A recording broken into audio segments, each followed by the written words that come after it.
BNR gold and diamonds తరుగు తక్కువ బంగారం ఎక్కువ ఇప్పుడు మన వైజాగ్లో. సంపూర్ణ రామాయణంలో సార్ దశరథుడు వేషం వేశారు గుమ్మడి గారు. సార్ రాముడి వేషంలో శోభన్ బాబు గారు ఉన్నారు. శోభన్ బాబు గారు గుమ్మడి గారితో ఒక డైలాగ్ చెప్పి మీ వాత్సల్యమే మాకు సర్వరక్ష అని డైలాగ్ చెప్తాడు. సార్ అప్పుడు గుమ్మడి గారికి డైలాగులు మార్చే అలవాటు ఉంది కదా. ఈయన డైలాగులు మార్చుకుంటే ఓకే, ఎదుటి వాళ్ళ డైలాగులు కూడా మార్చాలని చూస్తూ ఉంటాడు ఈయన. అప్పుడు ఏమన్నాడు గుమ్మడి గారితో ఏమన్నాడు శోభన్ బాబు గారు? సర్వరక్ష అన్నారు. మీ వాత్సల్యమే సర్వరక్ష అని అన్నాడు. అని అంటే గుమ్మడి గారు అన్నాడు మీ వాత్సల్యమే శ్రీరామ రక్ష అనొచ్చు కదా అని అన్నాడు. ఈయనే శ్రీరాముడు కదా అని అంటే అప్పుడు ముడముడి వెంకటరాముడు గారు వెంటనే అందుకొని ఏమంటే అలాగ అనకూడదు, మీరు డైలాగులే మార్చమాకండి, శ్రీరాముడే శ్రీరామ రక్ష నీ తనకి తాను ఎలా అనుకుంటాడు, మీ వాత్సల్యమే సర్వరక్ష అదే ఉంచండి, మీరు డైలాగులు మార్చకండి అని. ఆ విధంగా డైలాగులు అంటే చాలా ఇంట్రెస్ట్ గుమ్మడి గారికి. అదొక ఆనందం ఆయనకి. ఆనందం. తర్వాత ఒక సినిమాలో ఏదో మాట్లాడుతూ డైరెక్టర్ గారితో అనుకోకుండా అలవోక వచ్చేసిందండి అన్నాను నేను. అనేసరికి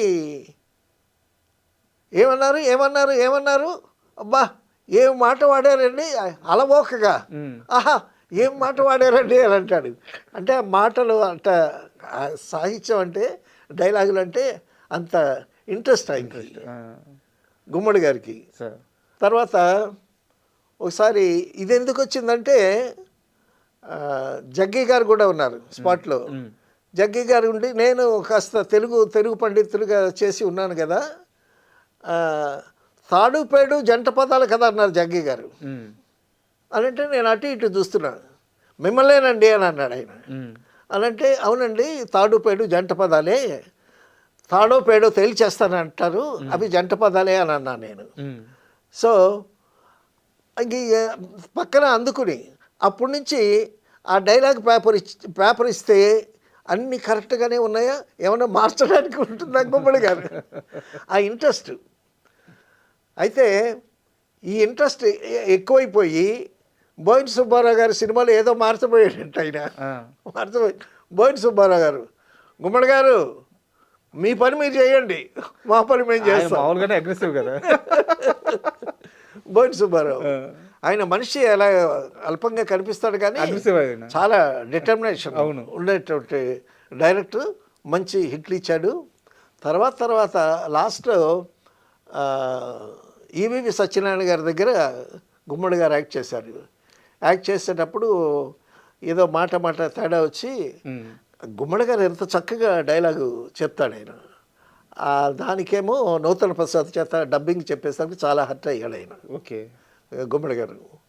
తర్వాత ఇక నా క్యారెక్టర్కి నేను డబ్బింగ్ చెప్పుకోలేకపోతే ఇక ఎందుకు అని ఆయన నటన విరమించుకున్నంత పర్యంతానికి వెళ్ళాడు. ఓకే ఆర్టిస్టు హర్ట్ అవటం అన్నమాట. తర్వాత లాస్ట్లో కాశీనాయన మీద ఒక సినిమా తీశారు, కాశీనాయన చరిత్ర అని. ఆ కాశీనాయన క్యారెక్టర్కి ఈయన కరెక్ట్గా సూట్ అవుతాడని చెప్పి లాస్ట్ సినిమా ఆయన యాక్ట్ చేసినటువంటి సినిమా గుమ్మడి గారిది. చక్కగా స్పష్టంగా అందరికీ అర్థమయ్యేటట్టు డైలాగు చెప్పటంలో ఆ ఎక్స్ప్రెషన్ కానీ ఆ డిక్షన్ కానీ నెంబర్ 1 గుమ్మడి గారే. అయితే నాకు చాలా ఇష్టమైనటువంటి సార్. అయితే ఒక చిన్న విషయం ఏంటంటే ఆయన ఎన్టీఆర్ గారితో ఏఎన్ఆర్ గారితో సమానంగా తండ్రి క్యారెక్టర్లు కానీ వాళ్ళతో సమానంగా సినిమాలు చేసినప్పటికీ కూడా ఆయనకి ఏఎన్ఆర్ గారి కంటే కూడా ఎన్టీఆర్ గారు అంటే ఒక పాలు ఎక్కువ ఇష్టం అని చెప్పి చెప్తారు. నిజమేనా అది? నాగేశ్వరరావు గారి సినిమాల్లో కూడా చాలా సినిమాలు చేశాడు ఆయన. బట్ ఎన్టీఆర్ గారిని ఒక పాలు ఎక్కువ ఇష్టపడే వ్యక్తి గుమ్మడి గారు అని చెప్పి చెప్తారు. నాగేశ్వరరావు గారికి వచ్చేసి అంటే జగ్గయ్య గారు వచ్చేసి నాగేశ్వరరావు గారికి ఆదిలో బిగినింగ్లో ఈయన ఎంకరేజ్ చేసి ఈయనకి మోరల్ సపోర్ట్ ఇచ్చి ఈయనకి పిచ్చి పుల్ల వేషం ఇచ్చి ఈయనకి వేషాలు రావడానికి కారకుడు ఎన్టీ రామారావు గారి. సో ఆ గ్రాటిట్యూడ్ డెఫినెట్గా ఉంటుంది కదా. అంటే నేను వినింది ఏంటంటే జగ్గయ్య గారు వచ్చి నాగేశ్వరరావుకి ఎక్కువ అటాచ్మెంటు, గుమ్మడి గారు వచ్చేసి ఎన్టీఆర్ గారికి ఎక్కువ అటాచ్మెంటు. బట్ వీళ్ళు కలిసి సినిమాలు చేసినప్పటికీ వీళ్ళ అనుబంధం ఇలా ఉండేది అని చెప్పి చెప్పారు. నిజమా కాదా మిమ్మల్ని అడిగి తెలుస్తుందని అడుగుతున్నాను అంటే కొన్ని బయటపడరండి. సార్. సో రామారావు గారు ఆయన ఎంకరేజ్ చేశారు కాబట్టి అటువైపు ఉండటం తప్పలేదు. అలాగే నాగేశ్వరరావు గారి సినిమాల్లో చాలా సినిమాల్లో మంచి క్యారెక్టర్ ఉంటే గుమ్మడి గారిని పెట్టి చేశారు. అవును అవును. సో ఇదంతా this is a family, artist family. ఫ్యామిలీలో కొంచెం అటు హెచ్చు ఉంటుంది, ఇటు తగ్గు ఉంటుంది. తర్వాత పౌరాణిక క్యారెక్టర్స్ చేయాలంటే మరి ఎన్టీ రామారావు గారి సినిమాల్లో గుమ్మడి గారికి డెఫినెట్గా ఒక క్యారెక్టర్ ఉంటుంది, మంచి క్యారెక్టర్ ఒకటి ఉంటుంది. అలాగే సోషల్ సినిమాల్లో మంచి క్యారెక్టర్ ఏదన్నా ఉన్నానంటే గుమ్మడి గారిని పిలవలసింది. అండ్ మీరు వారితో కలిసి పనిచేశారు కాబట్టి పనిచేశారు. ఈ రెమ్యునరేషన్స్ ఇలాంటి విషయాలు ఎలా ఉంటారు గుమ్మడి గారు? చాలా స్ట్రిక్ట్గా ఉంటారా లేకుంటే? రెమ్యునరేషన్ విషయంలో వీళ్ళు ఏం చేస్తారంటేనంటే మేనేజర్ని పెట్టుకుంటారు. ఆ మేనేజర్ల ద్వారా కలెక్ట్ చేసుకుంటారు అమౌంట్స్. సో నేను కాలం మారేది పనిచేసేటప్పుడు గుమ్మడి గారికి మేనేజర్ ఉన్నారో లేదో కానీ మేకప్ మ్యాన్ ద్వారా రెమ్యునరేషన్స్ తీసుకునేవాళ్ళని విన్నాను నేను. అండ్ డబ్బుల దగ్గర చాలా కరెక్ట్గా ఉంటాడు. డబ్బుల దగ్గర కరెక్ట్గా ఉంటాడు. తర్వాత అండి డబ్బుల దగ్గర కరెక్ట్గా ఉండకపోతే ఇప్పుడు శోభన్ బాబు గారు చెప్పిన ఫిలాసఫీయే, మనకు రావాల్సినటువంటి అమౌంట్ పూర్తిగా ప్రొడ్యూసర్ దగ్గర నుంచి కలెక్ట్ చేసుకోవాలి.